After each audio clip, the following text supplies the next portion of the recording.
Yu Qing's is pregnant. Peng Guoliang gave Yumi a final military salute and left. His back was like a faraway airplane, cloudless, but nowhere to be seen. Until Peng Guoliang's figure completely disappeared at the end of the earth pike, Yumi only committed to thinking that Peng Guoliang, he left. Just met, just recognized, but gone. Yumi had just been stupid. Now, little by little, the chest moved. The movement was getting bigger and bigger, more and more fierce, with an irresistible obstinacy. But Yumi didn't shed a tear. Her eyes were so empty that they were literally cloudless. She just hated herself and regretted even heartbreak. No matter how she should have promised and given to Guoliang. What was the point of keeping that barrier? What's the point of keeping her body for nothing? Who else could she give it to? The meat will be stewed in the family pot anyway. Will it be different in either bowl? How could I have been so stupid? Yumi asked herself. Guoliang was suffering like that. Why did I keep it from him? Yumi looked back once again. The crops were green, the trees were withered, and the road was yellow. Why am I so stupid? Yu Qing's had been a little sick for a few days. Couldn't tell where, just bored. She had to wash clothes one by one, passing the time by scrubbing them. The clothes were washed, and then she washed the bedsheet. The bedsheet were washed, and then the pillowcases. Yu Qing still wanted to wash. Even the summer square-toed shoes were taken out and brushed left and right. After brushing, Yu Qing got lazy and didn't want to move. This made her even more boring. Wang Lianfang was not at home. As soon as Peng Guoliang left, he was going to have a meeting. If he were at home, it would be better. Yu Qing used to be like this, even more bored, even more depressed. As long as sleep with Wang Lianfang once, it's always smooth a little. Yu Qing doesn't touch her now, and not willing to sleep in the same bed with her. None of the women in the village is willing to hook up with her, and Yu Qing now has nothing but Wang Lianfang. Sometimes Yu Qing has the desire to steal another man, but she dares not. Wang Lianfang is very jealous. Wang Lianfang has to make a face when Yu Qing tells a joke to others. That is the face of Wang Lianfang. What do you think women live for? What's the point? Just a little fun in bed. In the end, the fun in bed is not a woman's. It all depends on when the man's heart is in the right place. Yu Qing looked at the clothes, a big pile, and worried again, as she had to rinse them. But she couldn't really bend down. Her back was sore. Yu Qing had to cheer up, took a few changes of clothes, and came to the pier. Just after she had rinsed the clothes, Yu Qing noticed that Yumi was walking over the concrete bridge. Judging from the way she walked, she must have just sent Peng Guoliang away. Yumi was in a trance, and her face had lost its color. She walked on the bridge like a shadow on the wall, without any weight at all. Yumi was also really good. She crossed the bridge like that, and actually did not float into the river. Yu Qing thought, Yumi can't be like this, it will make a problem. Yu Qing climbed up the bank and waited at the concrete bridge. Yumi came over. Yu Qing smiled on a smile, said, Left. Yumi looked at Yu Qing. Her eyes were like smoke. The wind could turn them. Yumi was very cold, but finally gave a little face to Yu Qing. She nodded to Yu Qing. What? Yu Qing wanted to say a few words of relief to Yumi, but Yumi obviously didn't have the heart to accept this favor. Yu Qing was alone, looking at Yumi's back, which looked like a shaking black hole. Yu Qing slowly lost concentration and said to herself, You still want to comfort her?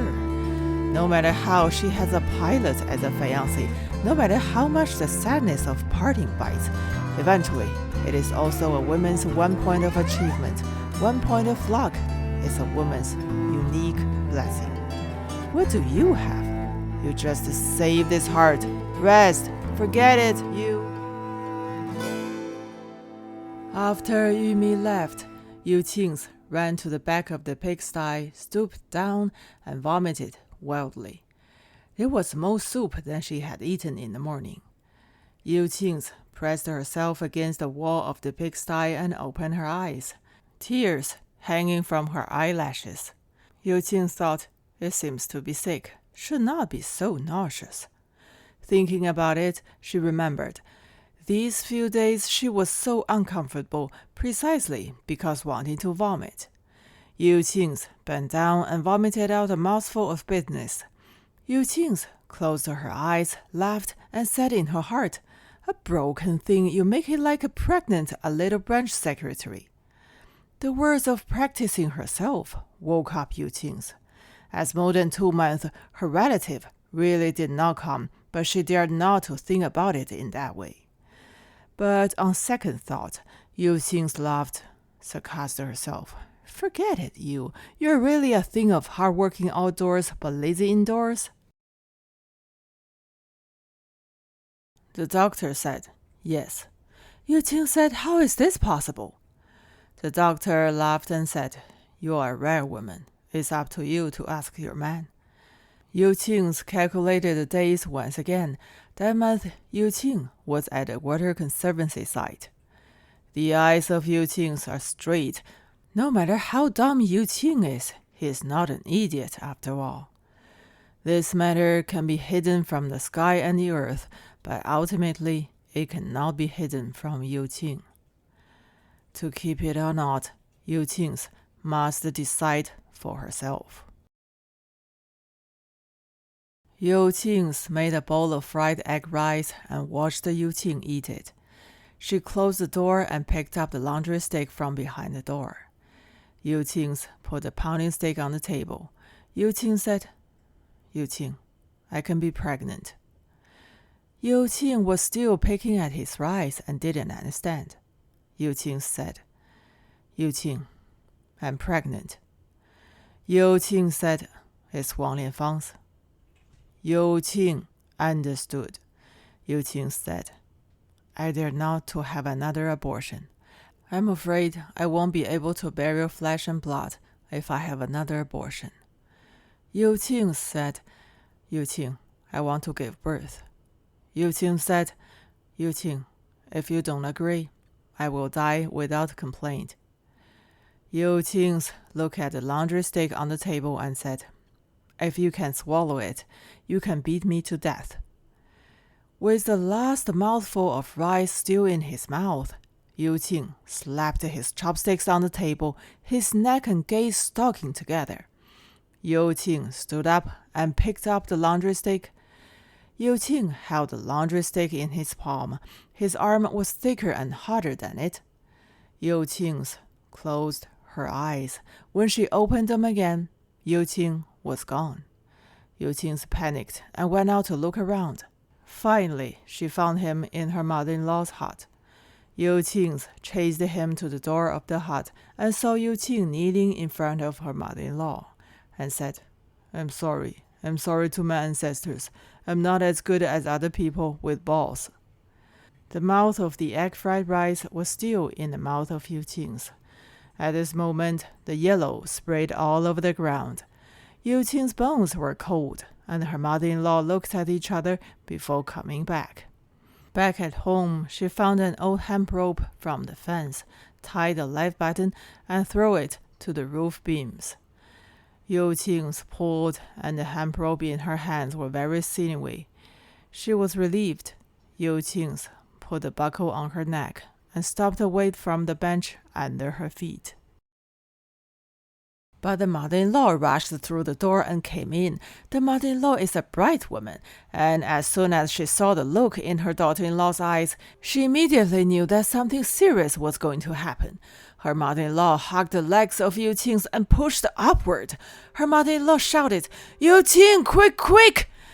Yu Qing had been dumbfounded by the sight in front of him, not knowing what he had experienced in the minutes before and after. Wooden-headed, he looked around. Yu Qing cut his wife from the roof beam rope, and the mother-in-law immediately closed the door of the house. The old mother was so excited that she bent her legs and opened her arms, both of which kept flapping her bedlocks like a flying magpie. She lowered her voice and said to her daughter-in-law, "It's good to be pregnant. You hatch this first. It's good to be pregnant."